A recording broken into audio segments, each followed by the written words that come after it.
चौथी जो पीढ़ी थी, उस समय जो शादियां होती थी, कितने दिन की होती थी? 3 दिन की होती थी। शादियां आज भी होती है। आज कितने दिन की होती है? 24 घंटे से भी कम। तो जो 3 दिन की शादी होती थी, उसमें क्या होता था? जो ये ब्राह्मणवादी व्यवस्था सर ने आपको बताई, इस व्यवस्था ने एक प्रथा बनाई थी हमारे समाज की महिलाओं के लिए कि इस समाज की महिलाओं का पहले क्या होगा? शुद्धिकरण। जो 3 दिन की जो शादियां थी, उसमें होता क्या था कि जब भी हमारी बहन बेटी की डोली जाती थी, तो उसको सबसे पहले कहाँ जाना होता था? 3 दिन के लिए उसकी डोली कहाँ रहती थी? इस व्यवस्था के मानने वाले लोगों के यहाँ, ब्राह्मण बनिया ठाकुर के यहाँ, जमींदारों के यहाँ। और जब भी शादी होती थी, तो शादी के लिए जो बेटी को देखने जाते हैं, घर परिवार से सबसे बड़े लोग जाते हैं। अधिकांश कौन जाता है? ससुर जाते हैं या जेठ जाते हैं? जाते कि नहीं जाते? तो उस समय भी ऐसे ही होता था कि घर के जो बड़े बुजुर्ग होते थे, वही संबंध तय करने जाते थे कि इससे हमारी बेटी का, हमारे बेटे का विवाह होगा। तो जब उनका शुद्धिकरण होता था, उनको 3 दिन की डोली उनके वहां रहती थी।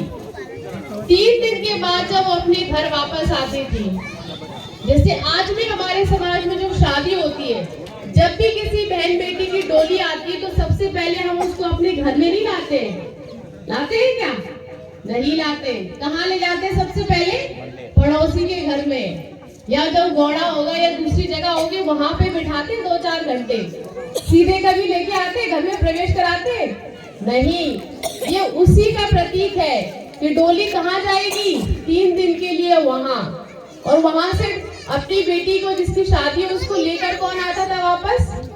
जो उनको देखने गए थे, जो शादी तय करने गए थे, यानी जेठ और ससुर, वही वहां से उस बेटी को लेकर आते थे। तो जब 3 दिन वो बेटी वहां रहती थी, तो उसका शारीरिक शोषण होता था, उसका शोषण करते थे, उसके साथ अन्याय अत्याचार करते थे। और पहले के समय में बहुत कम उम्र में शादियां होती थी। बहुत सौ को तो पता ही नहीं होता था कि शारीरिक संबंध क्या होते हैं। बहुत सी महिलाओं की तो जान चली जाती थी, और कुछ जो बच जाती थी, जब वहां से आती थी, तो इतनी शर्मिंदगी, इतनी दरिद्रगी महसूस करती थी, इतनी लज्जा होती थी उन्हें कि वो अपने ससुर से और जेठ से आंखें नहीं मिला पाती थी। तो क्या करती थी? चेहरा ढक लेती थी, चेहरा ढककर आती थी अपने घर। तो आज जो हमारे समाज की महिलाएं जो घूंघट करती हैं, ये किस प्रथा का सूचक है? किसका प्रतीक है? शुद्धिकरण का। ये उस समय होता था, इस ब्राह्मणवादी व्यवस्था ने ये शुद्धिकरण का प्रावधान बनाया था। लेकिन आज भारत देश किससे चल रहा है? संविधान से।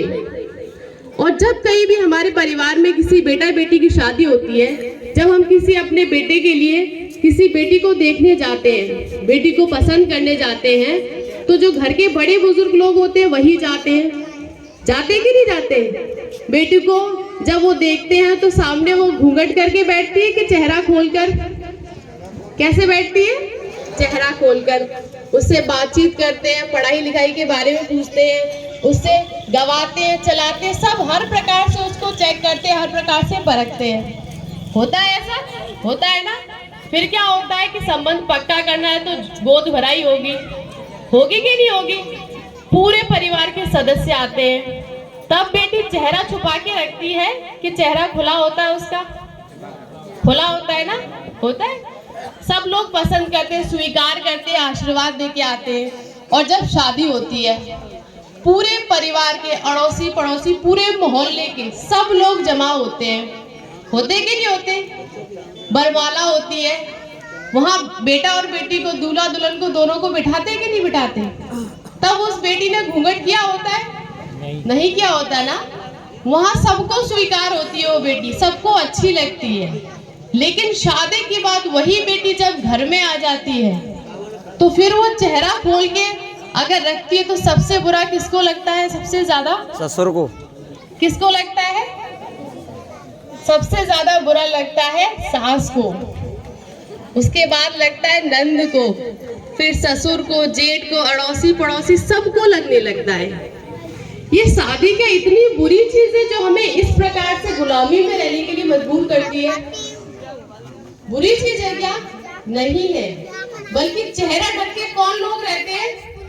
3 लोग ऐसे हैं जो अपना चेहरा ढकते हैं और इनका चेहरा ढका जाता है। पहला कौन है? जो व्यक्ति गंदे काम करता है, कुकर्म करता है, किसी का दुराचार करता है, व्यभिचार करता है, वो अपना चेहरा जब समाज में निकलता है तो खुद ब खुद ढक लेता है शर्म के मारे। होता है कि नहीं होता? दूसरा व्यक्ति कौन होता है? जब भी किसी को फांसी लगने वाली होती है तो उसका चेहरा ढक दिया जाता है। ढकते हैं कि नहीं ढकते? तो उसका चेहरा ढकते हैं। और तीसरा व्यक्ति जो मर जाता है, जब वो मृत्यु से यहाँ पे लेटा होता है तो उसका चेहरा क्या होता है? ढका होता है। तो हमारी समाज की महिलाएं ने ना कोई कुकर्म किया है, ना उन्हें फांसी लगने वाली है और ना वो मरी है। तो ये प्रथा हम क्यों ढो रहे हैं? जब हम महिलाओं से ये पूछते हैं कि आपने ऐसा कौन सा गंदा काम किया है, कौन सा बुरा कर्म किया है कि आपको अपने शरीर की जो हमारे जो 6 सेंस होते हैं उनमें आके सबसे ज्यादा जरूरी चीज है, उनका हम अपनी सुरक्षा के लिए इस्तेमाल नहीं कर सकते। तो उसमें महिलाएं कहती है बेटा ये रीति है, ये चलन है, चला आ रहा। हमारी सास नंद हमारे घर में